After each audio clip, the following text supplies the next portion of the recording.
Ya, topik introduction.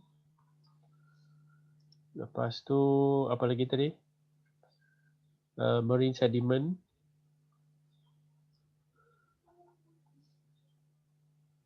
Marine basin.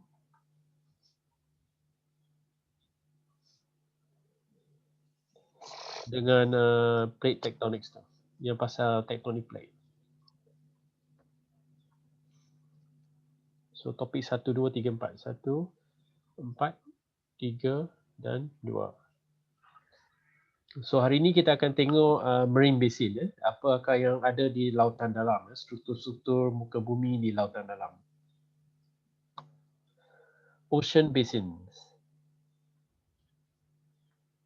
Okey, bagaimana manusia mengkaji lautan dalam? Dan salah satunya mereka menggunakan istilah apa yang dipanggil sebagai bathymetry. Bathymetry. Okey, adalah pengukuran berapa dalam kita punya lautan, ocean depth.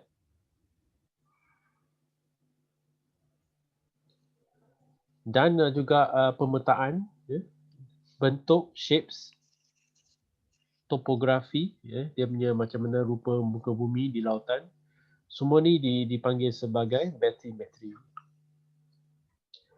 Okay, determine the bathymetry involves measuring of vertical distance from the ocean surface down to the mountain valleys and plains of the seafloor. So, apa yang dimasukkan di sini adalah di dasar lautan kita bukannya landai, tidak landai. Dalam bawah tu ada macam-macam, ada gunung ganang, ada lurah, valleys dan sebagainya. Okey, cara manusia mengkaji berapa dalam lautan kita, antaranya yang paling mula-mula dibuat oleh manusia adalah menggunakan kaedah sounding. Sounding ni sebenarnya tak ada kaitan dengan sound, tapi dia adalah sejenis tali. Tali.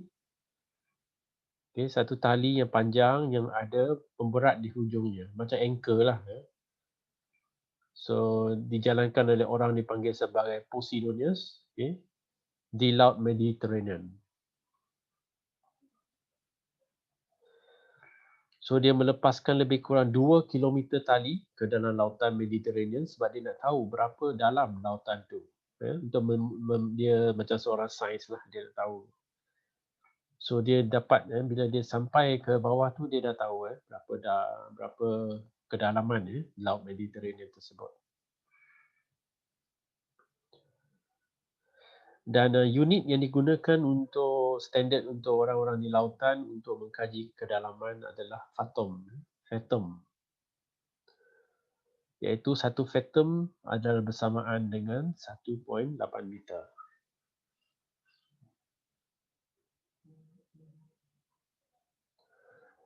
Okey, bila dah lebih canggih daripada 1900 ke atas, tahun 1900 ke atas,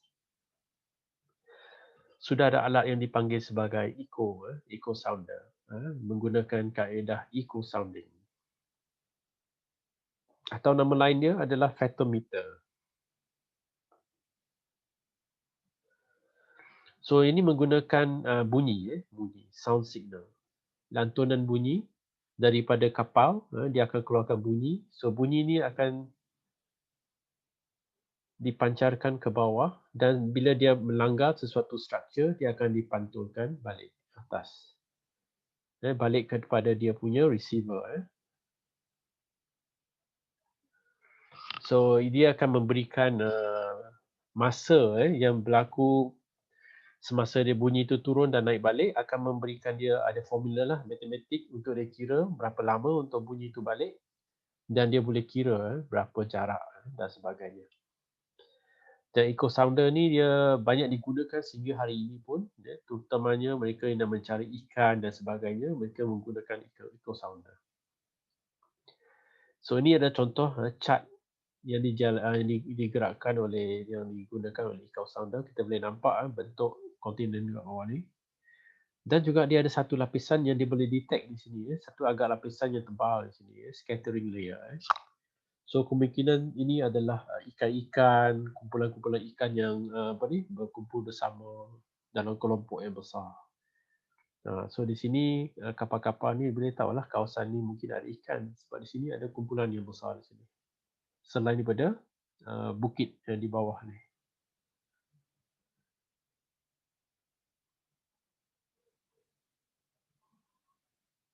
Okay, ini adalah formula dia lah, formula eco sounder tadi.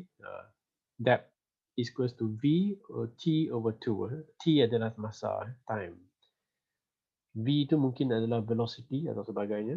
Tapi inilah konsep dia tadi. Masuk, dia tembak balik.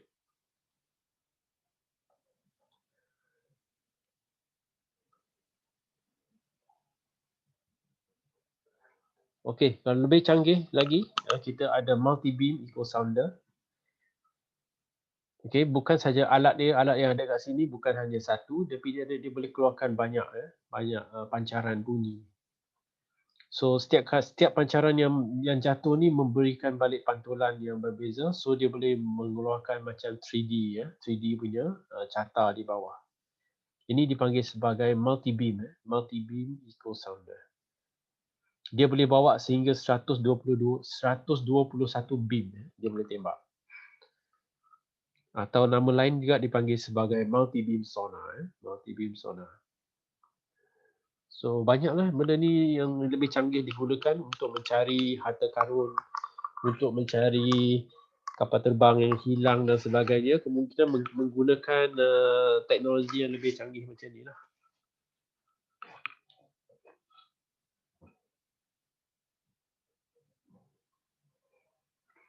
Okey, satu lagi sonar yang agak canggih, ini adalah side scanning sonar, dipanggil side scanning sonar sebab dia hanya scan bahagian tepi saja. Okey, ni contohnya nama dia Gloria. Okey, dia tarik daripada kapal. So apa yang dia boleh scan adalah so dia di bawah dia sendiri dia tidak ada scanner. Di bawah dia sendiri ni kawasan ni dia tidak ada. Sini dia gelap. Okey. Tapi dia scan dia ke tepi. So tapi radius dia agak besar. Radius dia boleh sampai 30 km. 30 km ke kiri, 30 meter ke kanan. Jadi dia membentuk satu struktur yang sangat besar. Cuma di tengah-tengah saja dia hilang sikit. Okay, so sini 30 kilometer dan sini 30 kilometer. So di sini dia dapat sangat tepatlah dia punya gambaran dia. So boleh mencari harta karun dengan kapal terbang yang hilang. Saya rasa ini antara yang dipakai oleh Gloria ni antara yang dipakai untuk mencari MH370 rasanya. Tapi tak jumpa juga.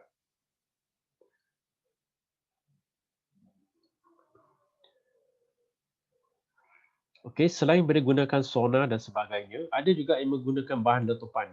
Bahan letupan yang kita panggil ni sebagai seismic profiling. Okey, bahan letupan ni, dia meletupkan sesuatu di dalam air dan letupan ni akan memberikan, dia akan menembusi lapisan-lapisan batu di dalam tanah. Dan setiap lapisan ni dia akan memantul balik kepada satu receiver ni. Dan receiver ni akan menerima lantunan mengikut density daripada sediment layers. Jadi biasanya benda ni digunakan untuk mereka dalam cari gali. Okay, mereka nak mencari nak mencari minyak dan sebagainya, mereka menggunakan benda-benda macam ni lah. Dia nak tahu ketebalan layer-layer ni untuk sebelum mereka nak gerudi ni, dia tahulah apa layer-layer batuan yang ada.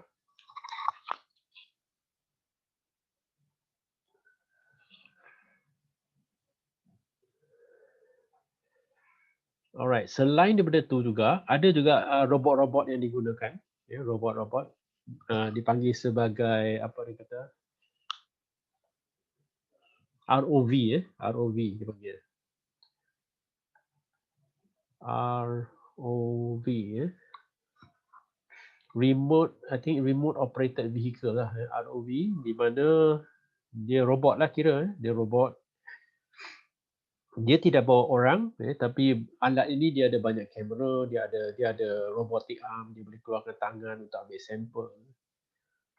Juga digunakan untuk tapi dia tidak boleh mencapai kawasan yang besar, tapi mereka sangat penting kalau mereka dah jumpa sesuatu, mereka boleh menyelidik kawasan tersebut. Dan dalam gambar ni adalah nama ROV ni dipanggil sebagai Argo. Argo. Dan Argo ni telah digunakan dalam pencarian kapal Titanic yang hilang pada tahun 1985. Kalau tengok filem Titanic dulu, so you boleh tengoklah macam mana kapal Argo ni digunakan untuk pergi masuk ke dalam kapal Titanic untuk mengambil gambar, ambil barang-barang yang pecah dan sebagainya. Kamu dah pernah tengok ke cerita ni, Titanic ni? Tak. Kamu tak tengok? Tak tengok ke? Tengok sir. Tak. Macam boring. Ini bukan zaman kamu. Ni saya tengok zaman ni 90-an ni saya rasa. Ya, zaman saya universiti 90 lebih. Kamu umur lahir tahun berapa? 97. Oh, baru lahir, baby. Kena tengoklah cerita ni. Ini cerita sesuai untuk remaja. Cuma tertahan sedih. Romantik sangat. Dia bukan sedih, dia romantik. Dia perempuan lah, suka tengok ni. Cerita ni best ni, kena tengok ni. Cerita terbaik zaman dulu yang paling mahal. Menggunakan teknologi yang paling moden pada masa itulah. Titanic nama dia. Kena cari lah, download free lah. Okay. Sebab dalam cerita Titanic ni bukan saja dia cerita love story, tapi ada cerita pasal sains kita lah. Sains dari segi oceanografi pun ada. Nantilah mana tahu jadi tugasan kan. Kena ada tengok nanti. Okay. Okay, next. Selain daripada pakai eco sounder atau side scan sonar dan sebagainya, teknologi yang sangat canggih daripada angkasa lepas pun boleh digunakan untuk memeta lautan, memeta dasar lautan. Ini contoh di satu satelit. Geosat. Sejak 1985 dah dinaikkan ke angkasa lepas dan digunakan untuk mengambil gambar-gambar peta lautan, bathymetry. So kalau tengok dua carta yang berbeza di sebelah kanan ni, di sini adalah ship bathymetry dan sini adalah satellite bathymetry. So kita nampak dia boleh memberikan gambaran yang sama dan lebih tepat lagi saya rasa the satellite lah. Sebab kalau tengok ship punya macam ni, tapi kalau tengok kawasan di tengah ni ada banyak jalur-jalur ni yang boleh dibaca oleh satelit, tapi kalau guna ship ni hanya nampak jalur sedikit saja. Kawasan saja sikit. So adalah kelebihan teknologi zaman sekarang satelit ni lebih canggih lagi, tapi mungkin tidak semua orang boleh dapat akses lah pada benda macam ni.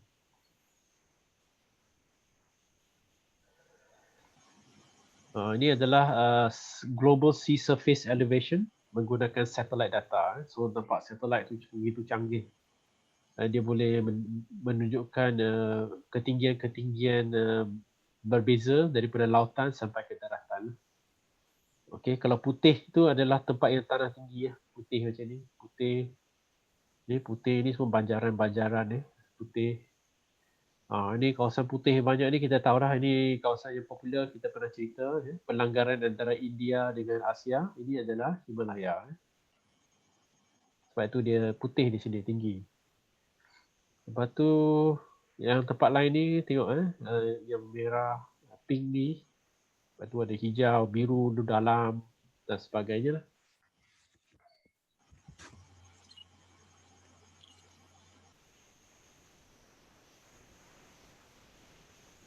Okey, di sini nak menunjukkan bahawa di dasar lautan ni kita ada contohnya A, B, C, D ni mempunyai banyak profil yang berbeza-beza, yang sangat unik lah.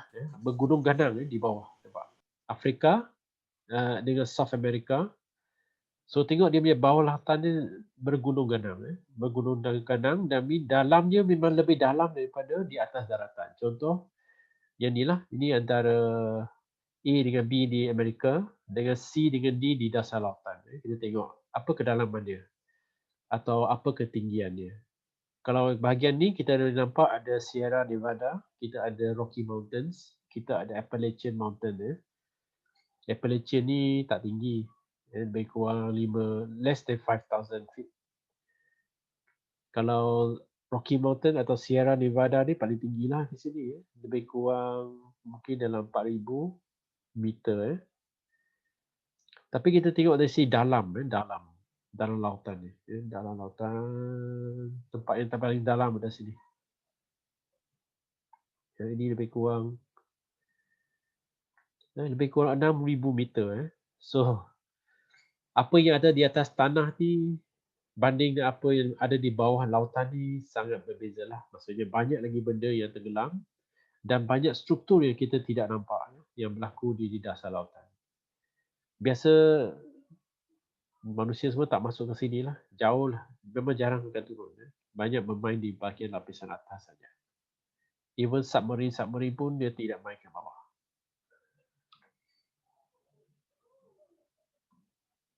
Okey, ini benda yang sama tadi. Ini dipanggil sebagai isographic curve. Dia tunjukkan dari segi nisbah struktur yang berada di dalam lautan dengan di atas daratan. So 70% benda tenggelam sebenarnya. Hanya 30% saja yang tidak tenggelam. Dan kalau kita tengok ni paling tinggi Everest adalah 8,000 meter dan kita tahu Mariana Trench adalah tempat yang paling dalam iaitu 11 kilometer. Average height untuk land elevation adalah 840 meter, tapi average depth untuk lautan adalah 3,000 meter. So sangat dalam average depth.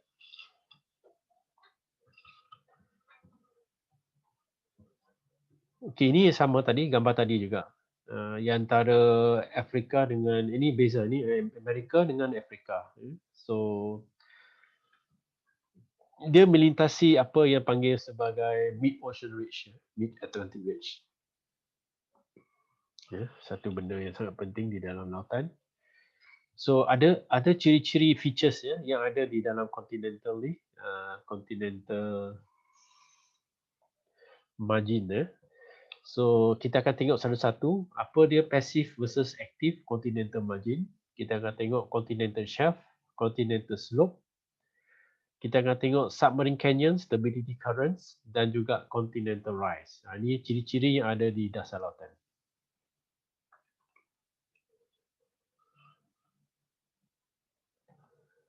Okay. So kalau tengok sini, the first one yang kita tengok sini ada dua. Satu dipanggil sebagai passive continental margin dan satu lagi dipanggil sebagai active continental margin. So biasa aktif ni dia ada perkataan lain, dipanggil contoh seperti kita tahu ada jenis-jenis dia seperti convergent. Maksudnya ada pergerakan di situ, pertembungan convergent. So nampak tak apa beza utama antara pasif dengan convergent ni? Kat mana kita nak tahu apa beza dia? Nampak tak gambar ni? Kat dia punya continental rise. Continental rise di sini. Ada Rift Valley. Rift Valley tidak, dia memang di tengah-tengah. Tak, ni je. Dia nampak kat tepi je sebenarnya. Tengok dekat aktif. Apa you nampak kat aktif ni? Kawasan ni, apa you nampak sini? Ada trench. Dia bergerak. Yes, ini. Ya. Kalau aktif continental margin, dia akan ada trench. Macam kita belajar dulu, apa dia trench ni? Trench ni sebenarnya berlaku bila dua plate bertembung, satu masuk ke dalam, betul? Ingat tak? Betul. Ini adalah subduction. Subduction. Okay, so di sinilah dia patut aktif sebab satu plate macam ni, satu plate macam ni. So satu akan masuk dalam. Okay. Apa dia?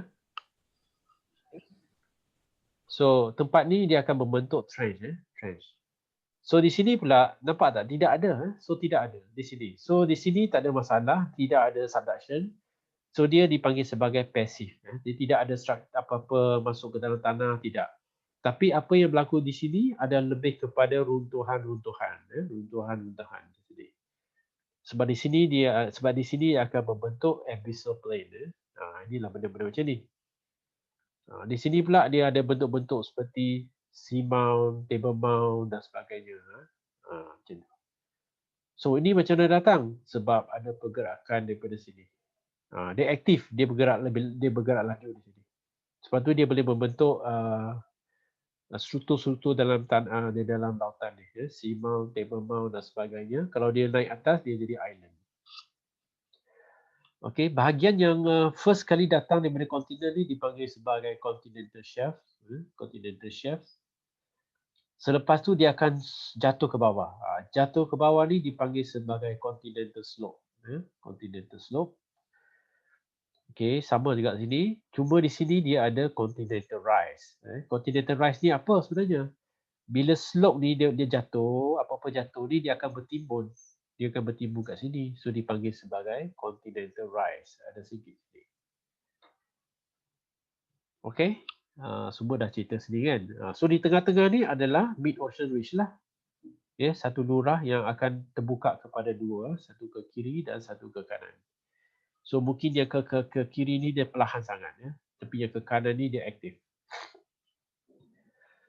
Okey, ini tadi saya tunjuk, ni gambar bawah ni menunjukkan continental shelf. Ini adalah pantai, pantai yang kita nampak. So di bawah pantai ni adalah cetek. Dia berapa jarak ni bergantung pada berdua lah. Mungkin ada yang jauh, ada yang dekat. So ni jauh sikit lah. So di sini dia akan cetek, lepas tu satu masa tiba-tiba dia akan terjun ke satu kedalaman yang sangat tinggi. Di sini adalah continental shelf atas ni. Kebiasaan di mana kita mandi, di mana kita naik bot persiaran, main kat tepi pantai semua adalah continental shelf. Okey, saya rasa kita tak pernah sampai ke laut dalam betul-betul macam inilah yang dah melepasi continental shelf. So ni continental slope. Tadi kata bila sedimen jatuh, okey, dia jatuh dan dia menimbun dipanggil sebagai continental rise. Kat sini dia naik sikit sebab dia bertimbun kat sini. Okey, dan lepas tu kalau laut dalam lagi dijadikan sebagai abyssal plane. Sedimen saja sini, sedimen yang tebal.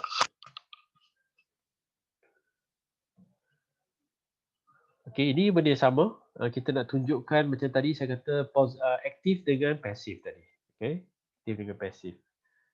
So kalau nampak sini ini apa? Kalau dah macam ni, dia turun macam ni kan? Oh sorry, hilang. Okey, kalau macam ni, ini dia turun. Ini maksudnya ini adalah active margin. Active margin. So yang macam ni, dia tak ada apa, dia tanah je.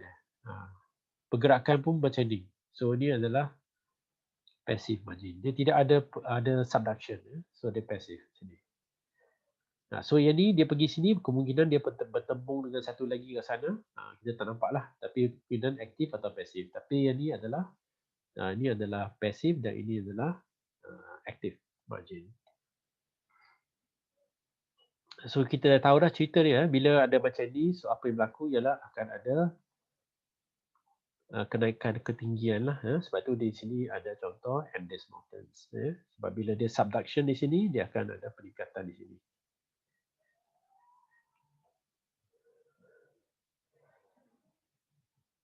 Okay, so ni sama tadi. Dia tunjukkan continental shelf. Okay, dan lepas tu dia ada continental slope. Okay, and then dia ada continental rise. Okay, di sini sedimen lah. Sedimen yang akan menimbun ni. Sebab dia dipanggil continental rise. Bawah ni dah pergi ke abyssal lah. Abyssal, apa nama tadi? Abyssal plane. So daripada continental shelf sampailah ke continental rise, jarak ni adalah dipanggil continental margin. Continental margin.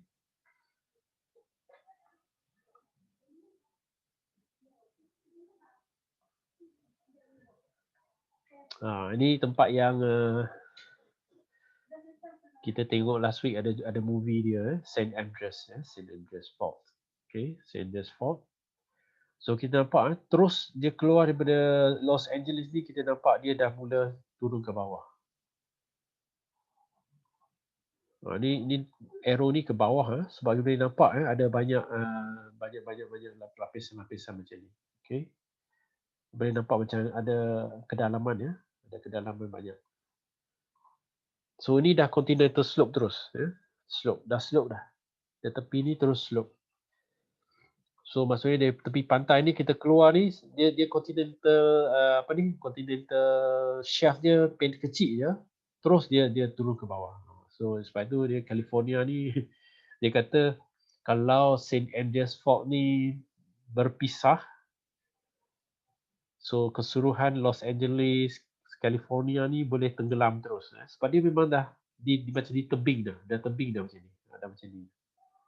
Dia punya fault ada kat sini. Fault di sini. Kalau ni pecah, keseluruhan kepingan ni boleh jatuh ke dalam. Sebab dia punya continental shelf tak ada. Tak ada continental shelf yang macam ni.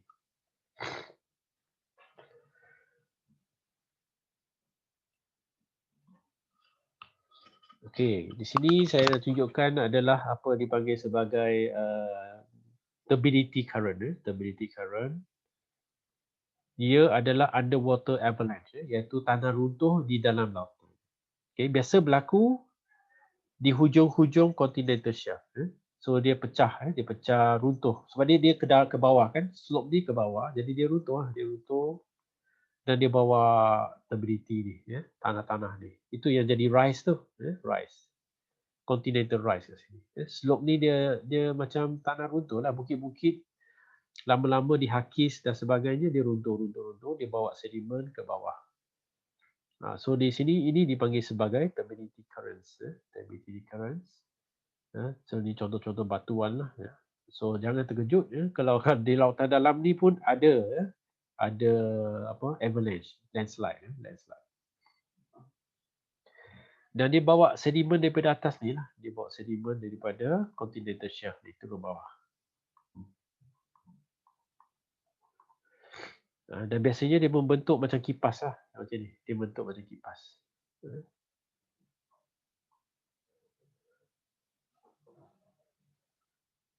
Dan bila dia runtuh dan sebagainya, dia akan membentuk apa dipanggil sebagai submarine canyons. Dia buat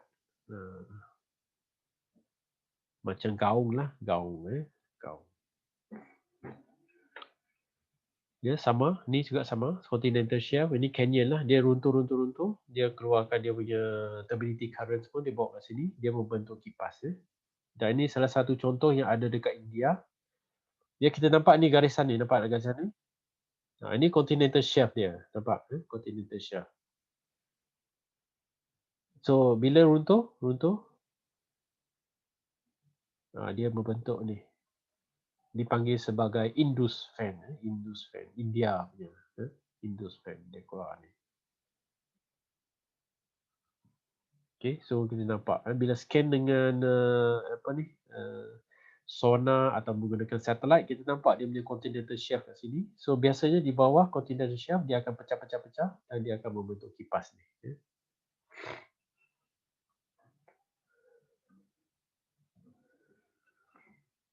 Okay, ini adalah ocean ridge yang tengah-tengah lautan tu yang terbuka dua macam ni Yang buka dua ni, terbuka dua ni.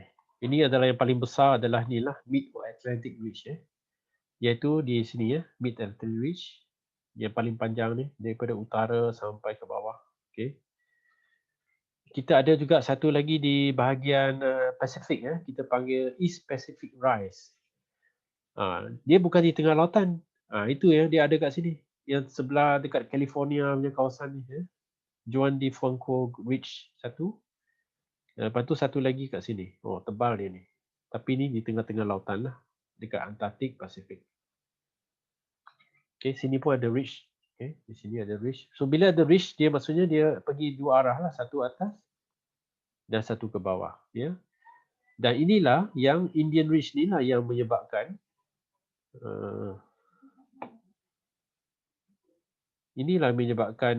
India ni langgar dengan Asia, dia tolak tu, dia tolak sampai India ni asalnya dari bawah ni naik atas, langgar dengan Asia dan membentuk Himalaya. Himalaya.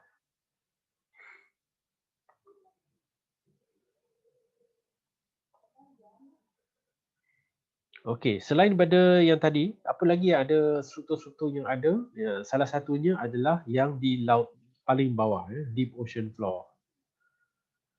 Okey, di sini dia apa yang berlaku adalah mendapan suspension of sediment lah, sedimen yang turun dan dia menjadi lapisan yang sangat-sangat tebal. Ini batuan yang bawah ni bentuk macam bukit ni adalah batuan yang paling asas litosfer tu. Tapi mereka ditenggelami oleh mendapan pasir dan tanah. So kalau tidak ada apa-apa struktur yang keluar daripada tanah ni dipanggil sebagai abyssal plain. Abyssal plain. Kalau tiba-tiba ada keluar macam bukit, ini dipanggil sebagai abyssal hill. Abyssal hill.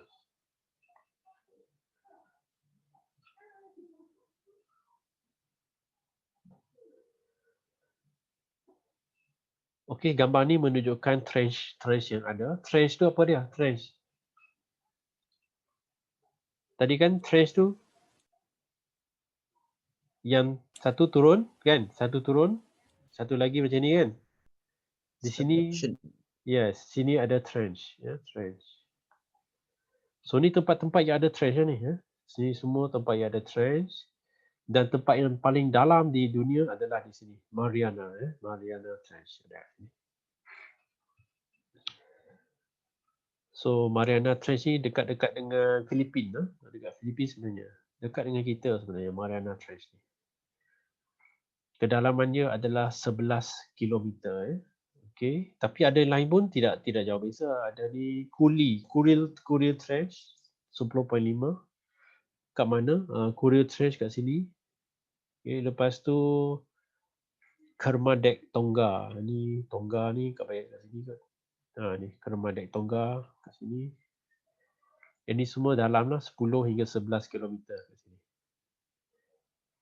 Kalau kat sini ada satu ni, Java Sunda ni. Tapi tidak dalam sangat. Dekat 7 km kedalamannya. Okay, so ni tempat-tempat dia lah. Tempat-tempat dia yang ada trench. Dan dia kata tempat-tempat trench ni lah yang membentuk apa dipanggil sebagai the Pacific Ring of Fire. Dipanggil sebagai sebab trench ni adalah tempat yang ada subduction. Tempat subduction ni sangat aktif dengan volcano. Sebab itulah bila ada subduction, dia akan ada volcano. Sebab itu di kawasan ni lah, ini semua ni, dia membentuk satu ring kat sini.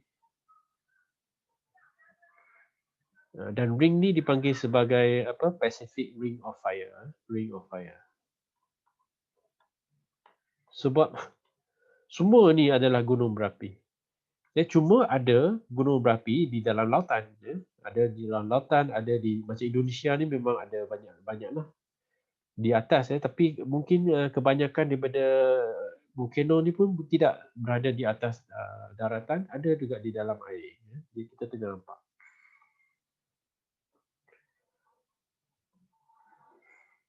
Ini satu lagi trench, maksudnya di sini ada subduction. Okay, sini subduction.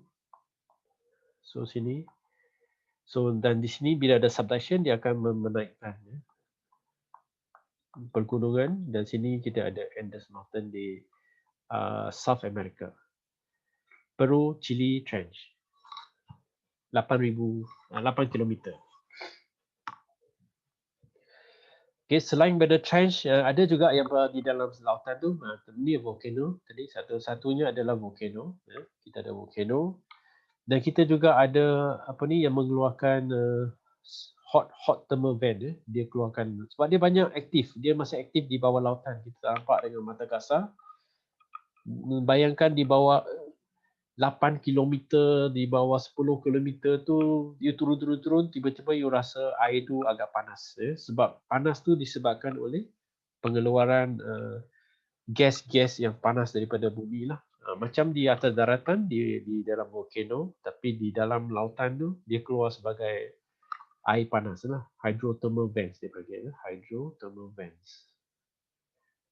Dia keluar macam asap lah, asap hitam, asap putih dalam lautan.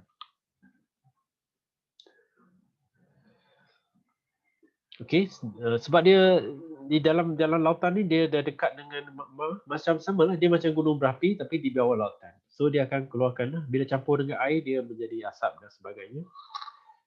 So dia ada 3 jenis, dia ada warm water vents, temperature below 30 darjah Celsius, okey. So ni keluarkan air panas saja. Tidak panas, 30 darjah Celsius saja. Sebab air ni sejuk kan, dia jadi suam-suam sikit lah. Okey, dia ada yang mengeluarkan asap putih, white smoker. Temperature antara 30 hingga 350 darjah, agak panas.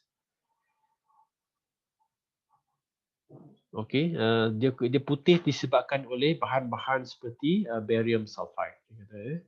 Okey. Tapi dia ada satu lagi yang dipanggil sebagai black smoker yang mengeluarkan asap hitam macam ni, black smoker. Okey, ini temperature yang sangat panas, lebih daripada 350. Yang biasanya datangnya daripada bahan-bahan seperti metal sulfide, seperti iron, nickel, copper dengan zinc, heavy metal. Ini contoh macam mana terbentuknya. So yang lebih panas adalah black smoker. Okay. Walaupun dalam air yang sejuk 2 darjah Celsius ni dia masih boleh keluarkan air panas atau gas panas sehingga lebih daripada 350 darjah Celsius di bawah lautan. Tadi white smoker 30 hingga 350 darjah Celsius.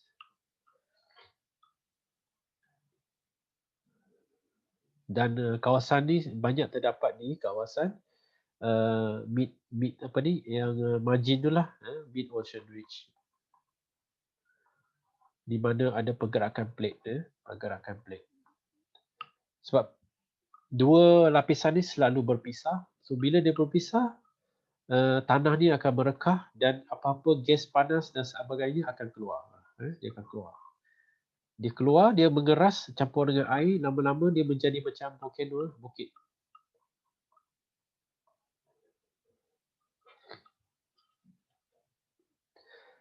Okey, dan dia boleh membesar, macam ni, dia keluar dua, satu kiri, satu kanan. Okey, kalau dia keluar lebih daripada tinggi daripada air, dia akan jadi island. Okey. Tapi bila dia bawa jauh, apa yang berlaku ialah dia semakin tenggelam, tenggelam. So ada yang akan tenggelam habis, dia menjadi seamount atau table mount, seamount atau table mount. Ini contoh seamount. So kalau masuk seamount ni maksudnya dia di bawah air lah, dia dah tenggelam. Kalau di atas air dia island, okey. Tapi dia bergerak, dia sentiasa bergerak. Dia akan pergi mana? Dia pergi ke apa yang sambung sini? Dia akan pergi ke subduction zone, subduction zone. Dia akan pergi sini, subduction. Dia akan berjumpa dengan satu lagi lapisan di sini, nampak sini yang gambar atas ni. So dia bergerak sampai dia pergi ke apa ni? Tepi ni. Daratan. Trench. Dia akan masuk ke dalam gaung. Dia akan bukit-bukit ni semua akan habis masuk ke dalam gaung, sebab ditarik masuk ke bawah. Itu yang berlaku banyak geseran kat situ lah. Okay, so itu adalah lama kelamaan semua ni akan ditarik ke bawah, Berjumpa dengan plate yang berbeza, dia akan ditarik, macam gambar ni saya tunjuk lagi sekali.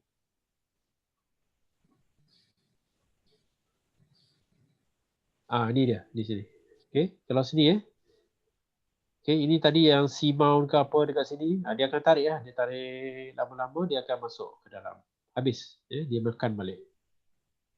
Itu yang dia pressure banyak sini menyebabkan dia naik ke sini. Tapi dia akan ambil benda bahan-bahan ni lah. Dia akan pergi tarik ke dalam.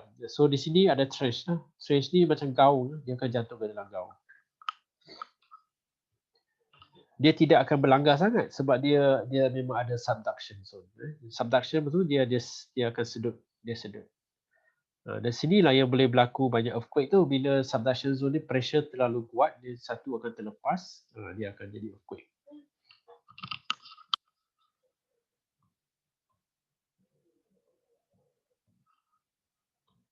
Okey, lepas tu ada lagi satu struktur yang banyak berlaku di kawasan Mid Ocean Ridge ni adalah transform. Transform dia bentuk ada dua jenis, transform faults dengan fracture zone. Fracture zone. So fracture zone ni adalah tempat dia lah, tempat di mana dia berpisah tu. Dia pergi ke kiri dan kanan. Ini adalah fracture zone lah. Fracture zone. Transform fault ni adalah di mana satu kiri dan satu kanan bertemu. Ini adalah kawasan transform. Transform fault. So bila bergeser antara satu hala dengan satu hala, ini menyebabkan tekanan yang sangat kuat lah. Itu yang boleh juga menyebabkan earthquake. Fracture zone ni tak ada apa. Fracture zone ni memang kawasan di mana bila dia naik tekanan di sini, dia akan pergi kiri dan pergi ke kanan. Ini adalah fracture zone.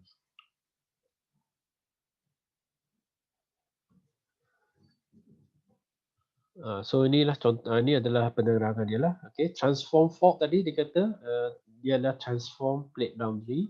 Kalau fracture zone ni dia bukan plate boundary. Fracture zone tadi adalah dia keluar daripada sini, dia akan pergi satu ke kiri dan satu ke kanan.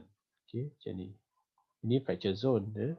Bila transform, dia satu yang macam ni dan satu yang macam ni. Macam ni. Okay, ni memang dia bersekali je. Satu kiri dan satu kanan. So ini boleh menyebabkan banyak earthquake kalau transform faults. Kalau fracture zone ni tak ada apa, dia cuma bergerak saja. Satu kiri dan satu kanan. Ini contoh-contoh tempat dia lah. St. Andreas di California, Alpine Fault, Dead Sea Fault. Yang ni, the fracture zone ni banyak di kawasan Macedonia, Molokai, fracture zone.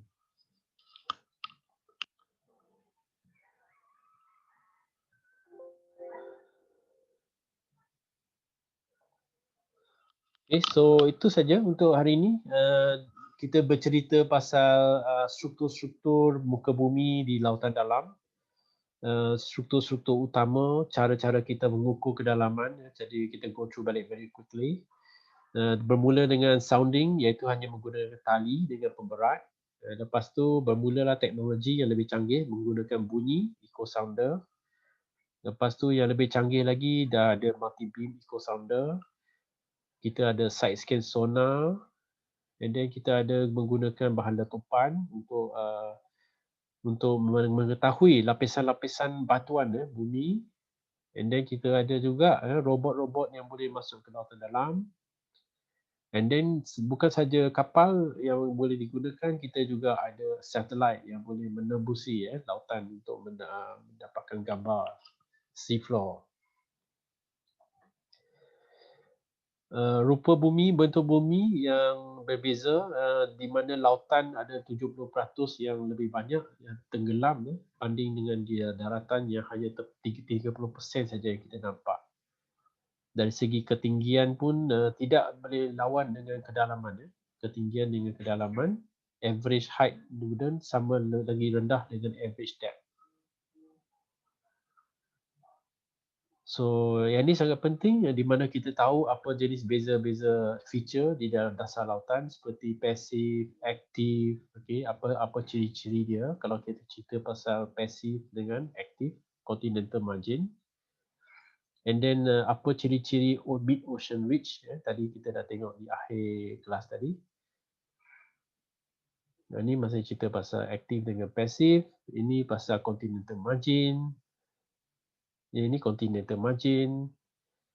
Ini adalah struktur di hujung macam mana terbentuknya canyon dan sebagainya, turbidity currents. Okey, sama. Okey, ini adalah kita pergi ke Mid Ocean Ridge ya. Apakah ciri-ciri yang ada di situ?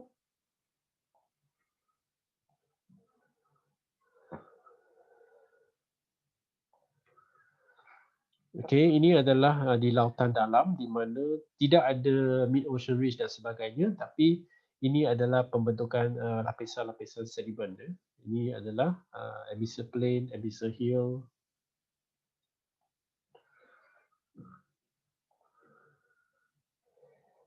Ini adalah lokasi-lokasi trench ya.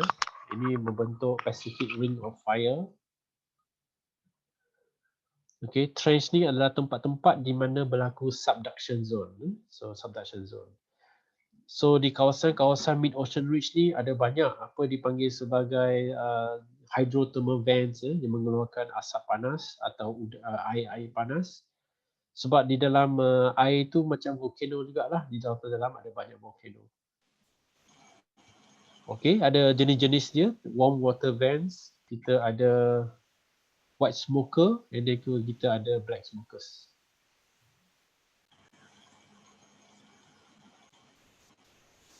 Okey, ini tadi yang kata pasal seamount dengan table mount ni, lama-lama kelamaan ni mereka semua akan tenggelam disebabkan dia akan ditarik ke tepi dan dia akan masuk ke dalam trench melalui subduction zone. Dan ini adalah feature yang ada di Mid Ocean Ridge ni. Dia ada apa dipanggil sebagai fracture zone dengan transform fault. Okey, ada apa-apa pertanyaan?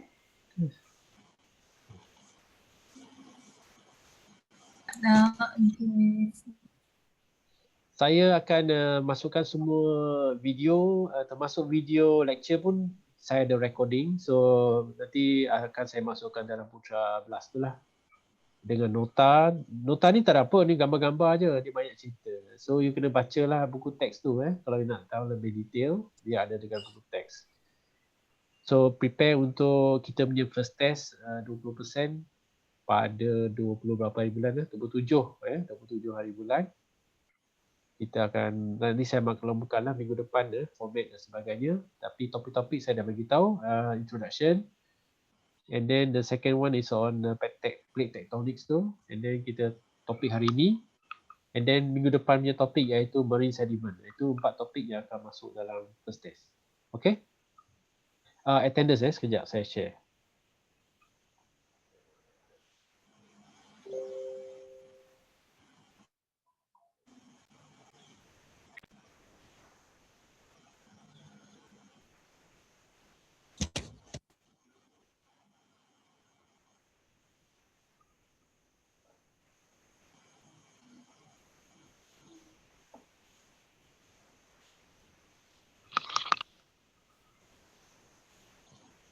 Okay, link dia ada dalam chat, attendance, tolong isi.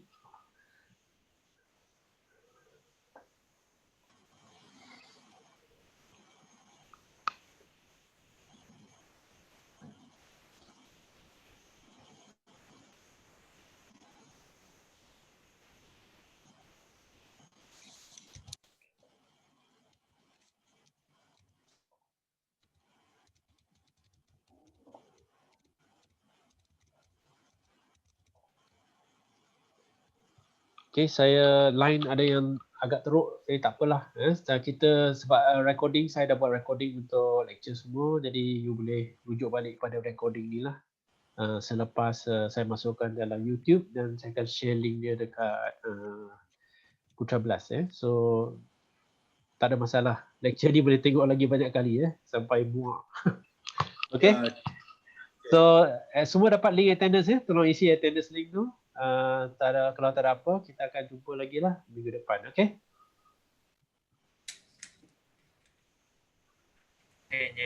Okay, sama-sama. Kita jumpa lagi.